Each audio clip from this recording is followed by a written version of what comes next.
A lawyer has just finished reading the terms of a will. Across the dark wooden table, Kara sits perfectly still.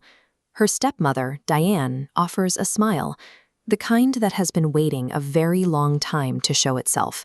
She looks directly at Kara and says, "Your father knew exactly who was there for him, and who wasn't." Kara takes the insult in silence. She does not cry or look away, because she has access to something the woman across the table doesn't know about yet. This moment is the culmination of a 4-year effort to systematically write Kara out of her father's life. It raises the question of what it actually takes to prove you were there when the only other witness has been convinced you were gone. Raymond Calloway was 67 years old when he was diagnosed with early-stage dementia. The condition was not immediately debilitating. It simply created small gaps in his recall, just enough to make him doubt his own mind and rely on others to fill in the blanks. Diane, who met Raymond 3 years after his first wife died, recognized these gaps and understood exactly how to step into them. She was warm and attentive. She built trust by memorizing the smallest details Raymond mentioned: his favorite coffee, his childhood dog, and stories of his first job. When memory becomes fragmented, it creates a specific vulnerability. Whoever provides the narrative to fill those fragments can effectively dictate what the person remembers as the truth. Kara lived 40 minutes away and visited every single week for 4 years. She brought groceries, took Raymond to appointments, and sat with him on the back porch. But during the hours Kara was away, Diane was quietly building a different version of the week, telling Raymond that his daughter simply hadn't come by. Diane used soft, patient corrections. She would tell him, "Raymond, you must have imagined it. Kara hasn't been here since Tuesday." Or, "I think you're confusing the days again, sweetheart." One Sunday in October, Kara brought her father's favorite soup. When she set it down, he looked at Diane for confirmation. Even with his daughter standing in front of him, Raymond now looked to his wife to tell him if the visit was actually happening. This interaction shows how gaslighting functions over time. A manipulator wins by outlasting the victim's confidence in their own senses until the victim eventually stops trusting their own eyes. Over the next 3 months, the easy warmth between Raymond and Kara began to fade. His phone calls became shorter and more formal as the planted doubt grew. Kara responded by visiting more often and bringing more tangible items to the house, but these physical efforts failed against the psychological wall Diane had built. In January, Raymond told Kara she hadn't visited in months. When she tried to remind him of their time together, he cited Diane's handwritten calendar. He had a physical record that proved Kara wasn't there. The calendar served as a fabricated physical ledger.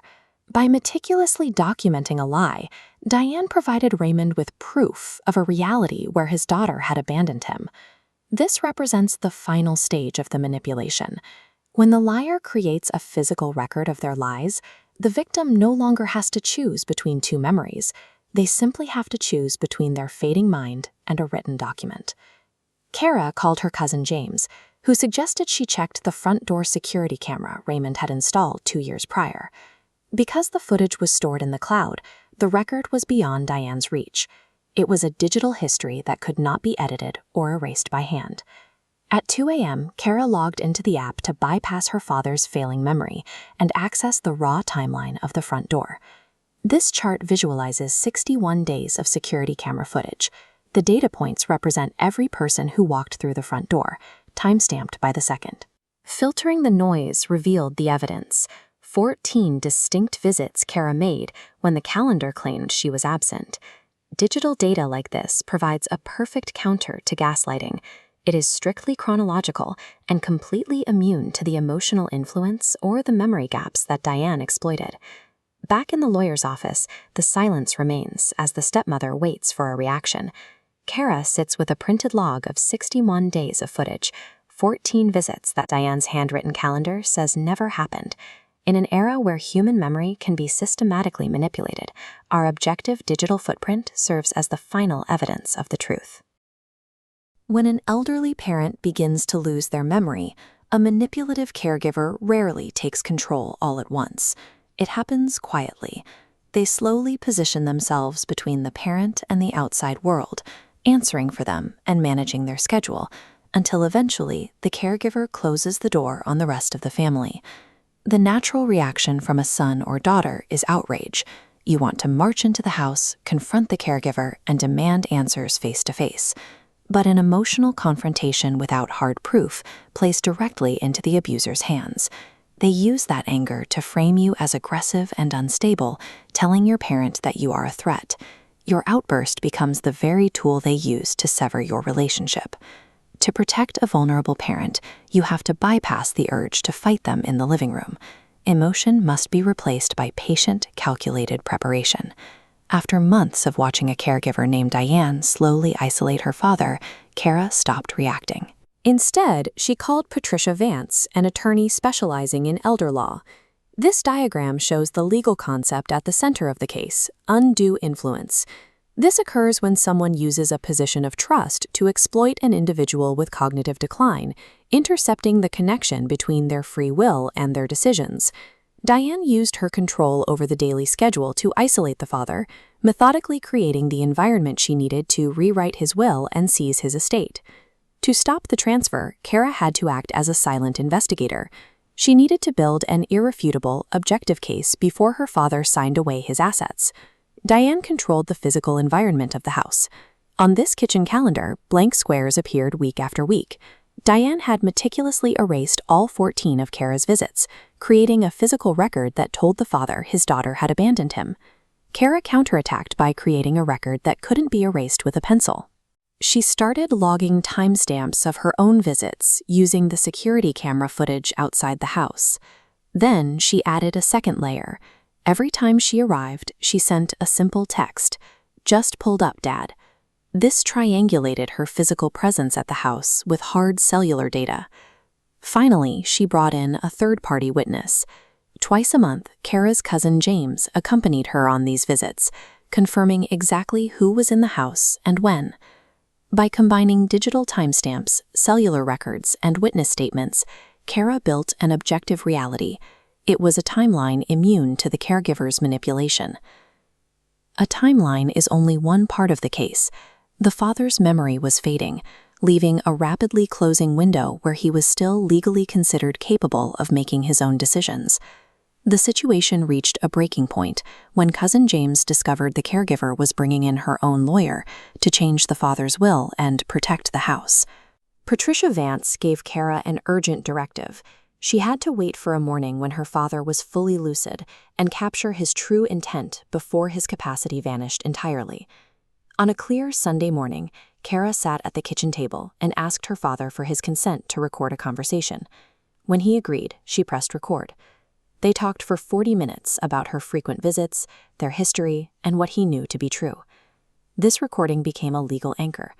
Because it was captured during a period of full clarity, it protected his actual legacy against any future documents the caregiver might try to have him sign. 3 days before Diane's lawyer was scheduled to arrive, Patricia Vance sent a formal warning letter directly to the father's house. The letter detailed the legal parameters of undue influence, attaching the evidence packet, digital camera logs, cellular data, and witness statements. A legal demand followed. Estate changes now require an independent attorney, backed by the 40-minute audio recording of the father's lucid intent. Faced with objective documentation rather than emotional accusations, the caregiver's lawyer withdrew from the engagement by Thursday morning. While the legal threat was gone, Diane tried one last emotional attack. She told the father that Kara was trying to take over his life and was only doing this for the money. Confused and upset, the father called his daughter that evening, asking if she had hired a lawyer to take over. Kara didn't argue. With the estate now legally protected, she simply asked for a private meeting the next day, just the two of them, without lawyers or caregivers in the room. Shouting matches rarely work against an abuser who controls a fading mind. Instead, meticulous, patient preparation builds a fortress of evidence that secures the space for the truth to be shared. Welcome to The Explainer. Today, we're diving into a story that honestly feels like it was ripped straight out of a psychological thriller. But it's actually completely grounded in a very real, very common family dynamic. We're going to unpack a pretty tense situation all about manipulation, the super fragile nature of memory, and most importantly, how we can defend reality when someone else is literally trying to erase it.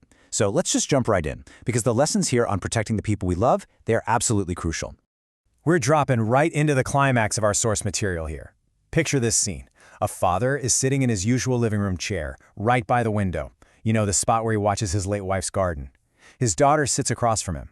She's just played him a video on her phone. After this long, heavy minute of silence, he looks at her and says, "She told me you weren't coming." Man, that single sentence just shatters this meticulously crafted illusion. The she he's talking about is Diane, a woman who has been systematically lying to this father, completely gaslighting him into believing his own daughter had just abandoned him. Okay, let's hit section 1, the undeniable proof, reclaiming reality with a timestamp. To understand how we ended up at that living room confession, we gotta look at what went down just moments before. The narrator rolled up to the house at 10 a.m. Diane was waiting in the kitchen, wearing this look of a woman who thought she'd already won the game. She tried to block the visit, claiming the dad was resting. But the narrator, she just said, "He's expecting me," and walked right past her. She wasn't there to argue. She was there to present her dad with undeniable proof. Just look at the stark contrast between these two different ways of recording reality. For weeks, Diane had been using a physical calendar to control this father's perception. It was her calendar, right? She controlled what went on it, and she actively used it to literally erase the daughter's visits. But the narrator countered all of that with a camera. And you know, a camera doesn't have an agenda. As our source material points out, a camera is objective, it's time-stamped, it's patient, and it is consistent. It just sits there, recording the cold, hard truth, just waiting until it's needed. 61. When the narrator opened her phone in that living room, she wasn't just showing her dad one little random clip. No, she played him footage spanning the past 61 days, week after week, visit after visit. The footage showed her arriving, lugging in groceries, carrying soup, walking right through the front door of her childhood home. That is 61 days of time-stamped, undeniable reality that completely shattered Diane's fake calendar narrative. Moving on to section 2, reclaiming the truth, the fallout, and the restoration. You see, when you present objective truth to someone who has been deeply manipulated, the immediate aftermath is super delicate. The father, suddenly realizing he'd been completely deceived, actually apologized to his daughter. But the narrator did something incredibly important here. She immediately took the blame off of him. She told him, "You were being told something over and over again by someone you trusted. That is not your fault." That kind of grace is absolutely vital for rebuilding trust and reclaiming the truth. And once that manipulation was dragged out into the light, the real emotional stakes finally came into focus. The father looked out his window at the garden and said, "Your mother planted those roses the year you were born. I want them to stay in the family." You see, this wasn't just some petty argument over who visited on what day. This was about a man's legacy, his home, his actual dying wishes being completely hijacked by someone else. Right then and there, the narrator promised him that the home would indeed stay in the family. And wow, this confrontation triggered a shockingly rapid unraveling of the manipulator's plans. Let's look at the timeline. Day 1 is that living room confrontation with the video proof. Just 2 weeks later, Diane moves out. She tried to fight it with some phone calls and a letter from her lawyer, but the narrator's attorney shot back a response in exactly 4 sentences. Because honestly, when faced with an indisputable record, a manipulator completely runs out of moves. Then, 3 weeks later, an independent attorney reviews the father's will, completely stripping away Diane's influence and fully restoring his original wishes. The house, the assets, they're protected. The whole shebang. With the truth finally restored, we actually get this really beautiful, quiet moment of levity. A few weeks later, the narrator and her dad are just sitting out on the back porch, having some soup. The father is reflecting on how incredibly close Diane came to getting away with it all, stopped only by a security camera. He smiles at his daughter and says, "You're like your mother, you know.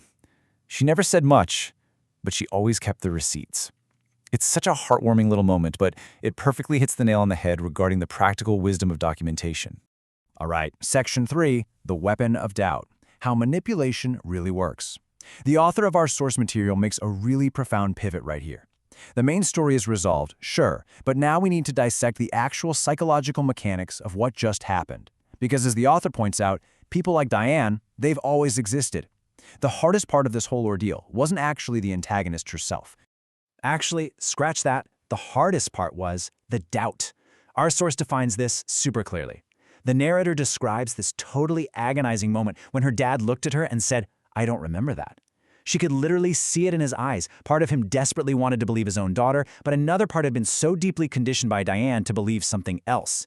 He was just paralyzed. He had no idea which version of reality to trust anymore. So here is the absolutely crucial distinction. The lie itself, it's just the delivery mechanism. The lie is simply Diane saying she didn't visit. But the doubt, that is the actual weapon. The doubt is what lands in the victim's mind, takes root, and does this devastating psychological damage of eroding their certainty in their very own lived experience. So how on earth do you combat a weapon that's quite literally designed to make you question reality?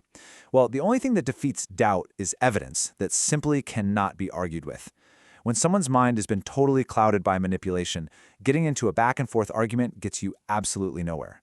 You need a record that exists completely independently of people's opinions. A timestamp. A camera. You need evidence that just is.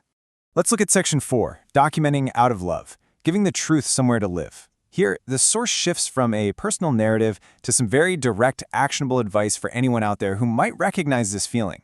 That awful, sinking feeling of watching someone you love being quietly turned against you by a person who's exploiting their vulnerability. If you ever find yourself in a situation where someone is building a fake case against you while smiling right to your face, the source gives us a very clear playbook. Document every visit. Document every call. Document every text message. Ensure that everything you do creates a digital timestamp. And listen, this isn't about being petty or vindictive. It's about building an unbreakable record of your actual presence. Now, you might look at that playbook and think, wow, that sounds exhausting, or maybe a bit paranoid. But the author's core philosophy completely flips this on its head.